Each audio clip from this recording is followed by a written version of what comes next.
Hello, and welcome to Irresistible You, Ignite Your Passion and Purpose. I'm your host, Karen Seltz. I am so happy that you've chosen to join me here. I'm in this fantastic space of expanding what I know is possible for me, for humanity, for anyone really. And I'd love to share with you what I got to witness today. Nothing short of miracle after miracle after miracle, the craziest thing. So I mentioned a lot on this show that I am a student of Dr. Joe Dispenza. I've been to 3 of his week-long advanced retreats and 1 of his advanced follow-up retreats. And for any of his students that have attended these, he does a monthly live talk. And he was as blown away as anybody today when he talked about this phenomenon that he's noticed. And I'm going to back up to a retreat that I was at live in Cancun in June of 2022, so last year. There were 2 women that 100% healed from clinical blindness. Now, 2 in the same retreat. Now, he's like, 1 is an incident, 2 is a coincidence, and then 3 is like a phenomenon. There's something going on. And he talked about the power of one, which is the title of this episode, the power of one. When we see just one other person do something that we previously thought was impossible, either for anybody or for us, when we see somebody break that barrier, like Roger Bannister with the 4-minute mile, then how many people ran a 4-minute mile under 4 minutes after that? It was a lot. I don't know the exact number, but it was a lot because he blew their minds and expanded what they thought was possible for them. So at his most recent week-long advanced retreat that was in Denver, it was over 4th of July. This man, this is so funny. I love this so much. He was a former professional athlete. And his brother is into Dr. Joe's work. And his brother said, hey, we're going to go to this yoga retreat. So this guy who was diagnosed with MS over 7 years ago, well, I don't know when he was diagnosed. He's been in a wheelchair for 7 years, hasn't gotten out of it or into it by himself in 7 years. Nothing unassisted. So he goes to this retreat. And if you've never been, there is a lot of prep work that you are supposed to complete before you go.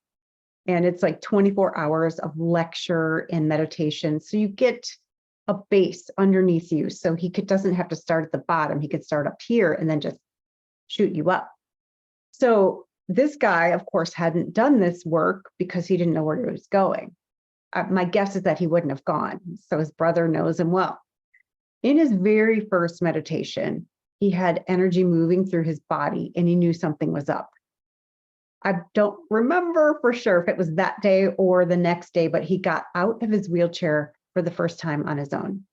And at Dr. Joe's retreats, there are many walking meditations, and this guy was walking. He threw down his wheelchair and he got a walker and started walking with a walker. Now, this is somebody who has not been up, hasn't stood up on his own in 7 years. And his face, when he realized that he was actually standing, he was walking on his own, is something like I can never unsee. And it was beautiful. And he got up on stage and he was like over, like by his seat, like people get up and dance near the stage. He was by his seat and he was like dancing with his upper body, but his legs were stable. He got up on stage and told his story. And within a few days, four more people that were in wheelchairs that hadn't walked in many years began walking. And they were all suffering from different conditions, but it didn't matter. They're like, if he can do it, I can do it. There's hope for me. There's a possibility in the field, in the quantum field, for me to do this. So my question for you is, what kind of limits have you placed on yourself? What have you thought previously was impossible for you? whether it be in your relationships or your business or your health. And what would it be like if you could be the one? If you could be the one? Because there's this thing called an emergent consciousness. And you'll see it in a school of fish or a flock of birds where it looks like there's a leader, but they all move together, all of them. And it is them sharing one brain. It's a bottom-up phenomenon. They're all leading. So emergence is everybody leads. But here's the thing, Dr. Joe was saying, like, one person evolved and within a couple of days, everybody. So generally these are around 1,800 people. And it's really amazing when you go there. It's like nothing else. Everyone's learning to open their hearts, and share that love, share the love that they are with the world. By the end of the week, usually in the middle, people start moving together like a flock. They start moving. It's so effortless. Everyone's moving together. And it's really beautiful. And when that happens, when the energy of the group synchronizes, people spontaneously heal. And I've never been in any situation like this, any environment where there's so much love, that the beliefs that you had about yourself, the limiting beliefs, or the I'm not good enough, or I can't, or it's not possible, they simply don't make any sense and they don't happen in that environment anymore. It's the coolest thing. And it's such an inspiration. And I was inspired. He had video of all 5 of these people. One was a woman. She had a connective tissue disorder. She couldn't feel her legs. She couldn't balance. She was in a wheelchair. And he showed her walking on the curb, like the side of the road, the curve, the up part that's 4 or 5 inches or 6, whatever. She was walking on it, no trouble at all. And at one point, she's like rubbing her legs. She was so delighted that she could feel her legs again. One guy who had a brain tumor who couldn't balance, and by the end, he's doing jumping jacks. I mean, it was phenomenal. Just beautiful to see. And every time I see this, it reminds me of the question, okay, what else is possible? What am I not seeing? Where am I holding myself back? By looking at my past experiences. Because that's what most of us do. We look to our past to determine what is possible for us in the future. And that's the wrong direction. We get to look into the future to determine what's possible for us today. Hopefully that made sense.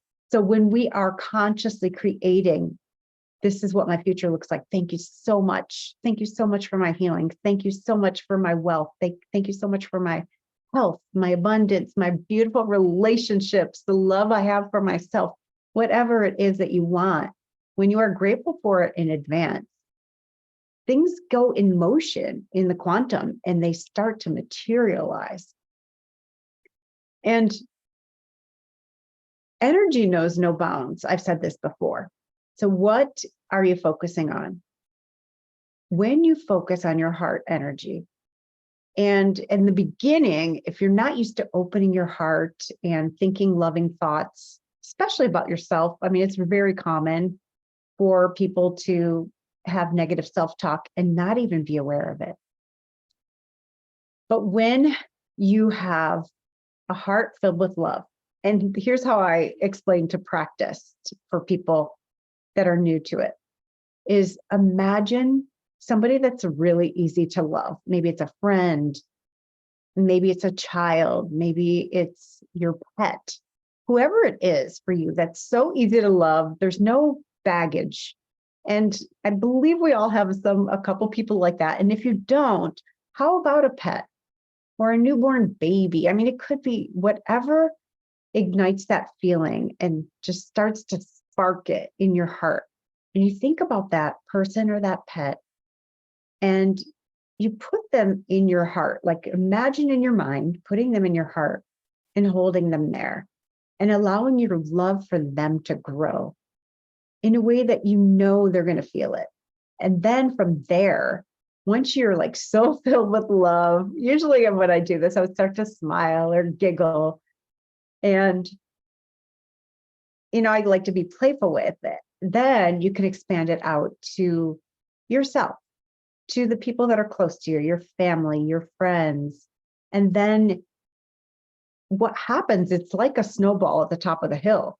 The more you add to it, the bigger it gets, the faster it gets. So then you can add your colleagues, you can add your city. And by the end, you can get to the people that trigger you, the people that piss you off, the people you don't like so much, maybe the people that you detest. And you can love them. And when you get to that point, it is impossible to not love yourself. It is absolutely impossible. I had this happen in a group meditation online one time. And I don't even know what it was, but it was 600 people. They were Dr. Joe Dispenza students. It wasn't through him, it was through someone else. And there were these three men that I was like kind of like being right about them being wrong, right? And I was being right about my story, about why they were the only three people in the world that I couldn't love. But we all have them, right? So during this meditation, I was so filled with love that I thought about them. And for each and every one of them, one was an ex, one was a former kind of boss, colleague kind of person, and one was a politician. By the end of that meditation, I had as much love for each of these three men as I did for my own children. Now, did I ever in a million years think that was possible? Now, think about that for a second. Like, if you could love someone that you can't stand as much as your own child or that precious pet or whoever you thought of when I gave you the exercise of loving someone, what would that do for your life? Because there is nothing outside of you, nothing.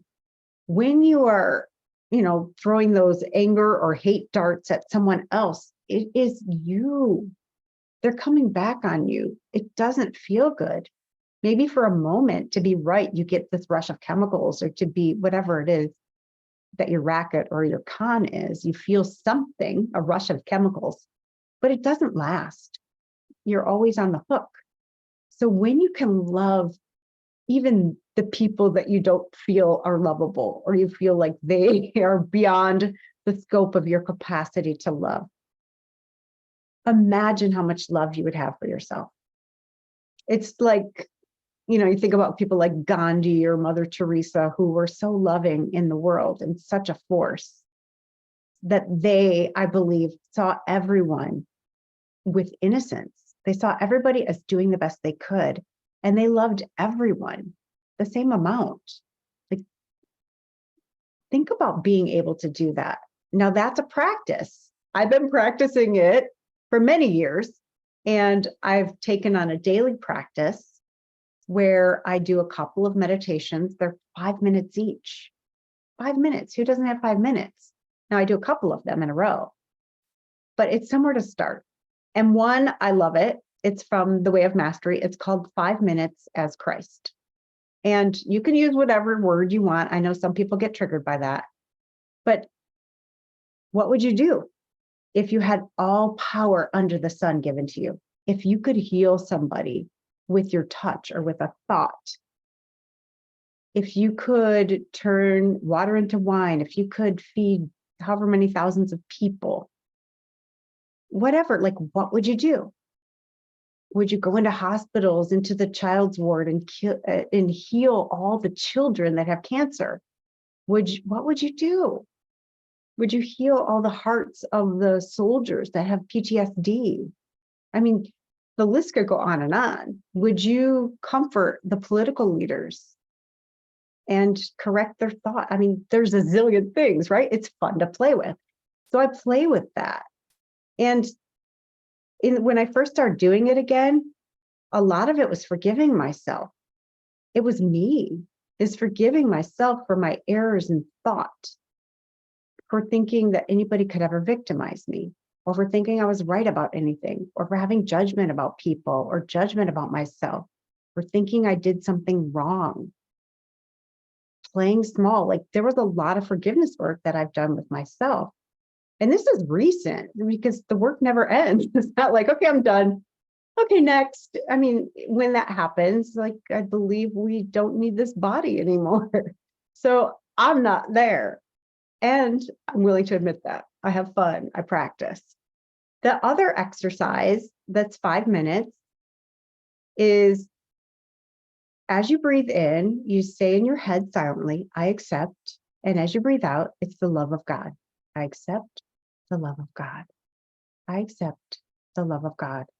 And when I first started doing this 10, 15 years ago, whew, that was hard for me because I didn't feel like I was worthy of God's love. It brought up all kinds of old programming, like I'm not good enough.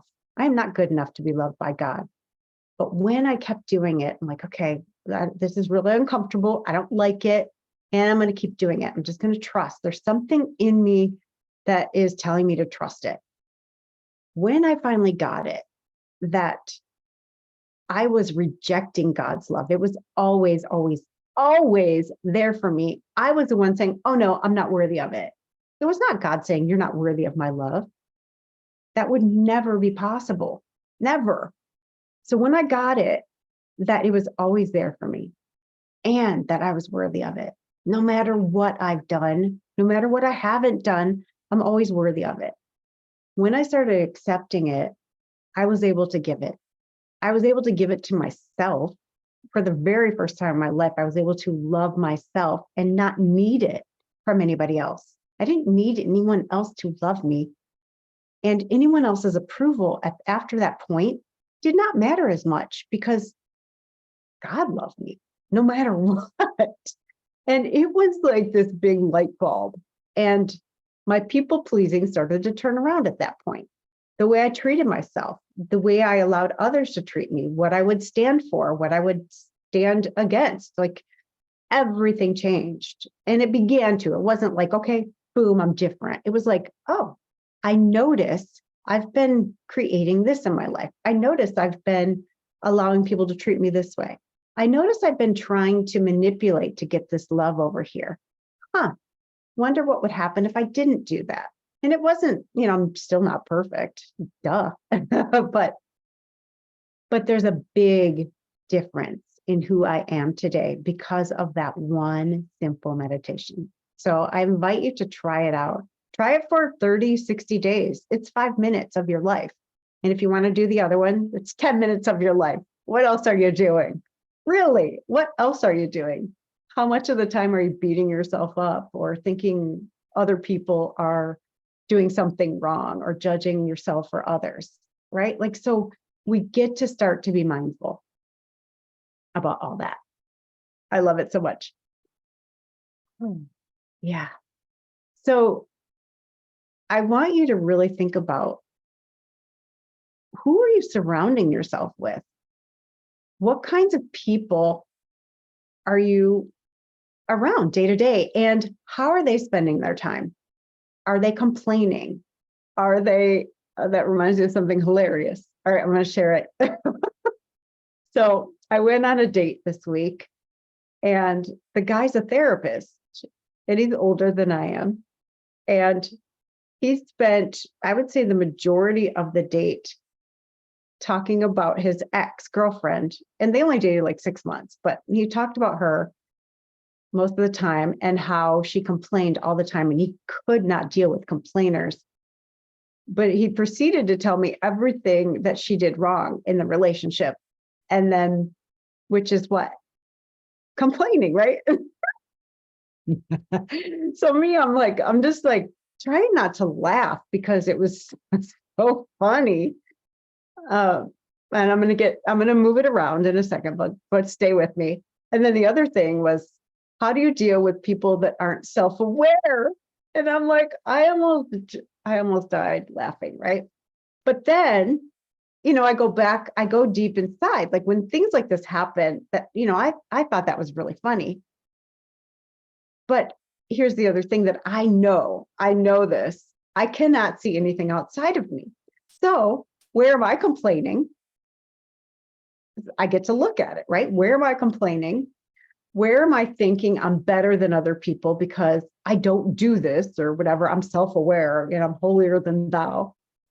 And where am I lacking self-awareness? Where am I unconscious that I'm doing these things? Because I would not be able to see this in this man if it weren't me.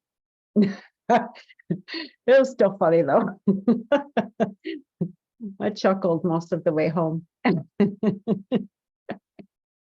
So when you get these little gifts in your life where you see people contradicting themselves or you see people behaving in a certain way that you're judging, my invitation is to, have your reaction, whatever it's going to be, because, you're a human. You get to have your reaction. You don't want to resist it, as long as you're not doing it like to someone or being mean, right? But then sit with it and say, oh, okay, this is really interesting. Life is a classroom. Where am I being whatever I saw? Whatever your judgment was of the other person, where are you being that or rejecting that quality in yourself? Because it's one of the two. You're either doing it or you're rejecting it, saying, oh gosh, I could never be like that because that's not lovable. Either way, you're not accepting the totality of who you are, because we all have every single characteristic within us, and they're all lovable, every little piece, even the ones that aren't self-aware or that complain or you think it's funny too, right? I'm not alone. Please comment, let me know if you thought that was funny or if I'm just being ridiculous. Now, back to the power of one. If you knew you had the power to change the entire planet, if you used your time constructively, if you were paying attention to what your thoughts were, because thoughts create worlds. That's how it all starts. Everything that we see was once a thought in somebody's mind. It doesn't come out of nowhere, right? A thought becomes a thing. We've heard this over and over. So if you knew your thoughts could change the entire planet, the solar system, and beyond, what would you choose to think? I believe we are all here to learn how to love ourselves first, unconditionally, love every part of us. And then we can create that ripple effect of love, that, like the meditation I told you about, when you hold someone in your heart with love and then you ripple it out to even the people that you don't like so much. We all have that power. What if every single person on the planet was doing that? You'd be like, oh, no, you go in front of me. No, you go. Okay. It'd be like, can you imagine if everyone practiced that before they drove or before they went to a sporting event or anywhere where there's a large crowd? How different would it be? How different would it be if you walked in the world with love in your heart that you were consciously sending out to everyone? And you can practice. If you're at a stoplight, look at the person next to you and send them love. Just send them love and watch their face, watch their body. Does it soften? Do they look at you and say, oh? Because people will feel it. They feel it immediately. They might not understand it, but they will feel it. And you can think a loving thought about anybody. Maybe a friend of yours across the country, across the globe, maybe a politician that is not your favorite. Every single thing that we do is either an extension of love or a call for love. Like, I don't feel loved. I don't feel lovable. Please love me. So I'm going to behave like a child until somebody notices and loves me. Nobody consciously or whatever, nobody is truly trying to be an a-hole unless they want something. I mean, some people do, but they really want something. They feel like they need to do that to get their needs met. So if you can look at the people that are misbehaving as like kind of tantruming 2-year-olds, for me, that softens it a bit more too. It makes them easier to love. I'm not going to hate a 2-year-old because they're having a tantrum. I'm not going to judge them because they're having a tantrum. It's a 2-year-old, right? But we do when people are old enough to know better, right? When people can, they do better. Everybody is doing the very best they can, including you. So be nice to yourself, love yourself, play with this stuff, and figure out what is your 4-minute mile. What do you think is not possible for you, but would blow your freaking mind if you did it? I dare you. I dare you to go out and do it. And make it fun. Play with it. Make it a game. What if you gamify your life? It's just so much fun. It's so much more fun to play than it is to complain. Try it. Go on a complain-free diet and add some fun to every single day. Thank you so much for watching. I will see you right here next week.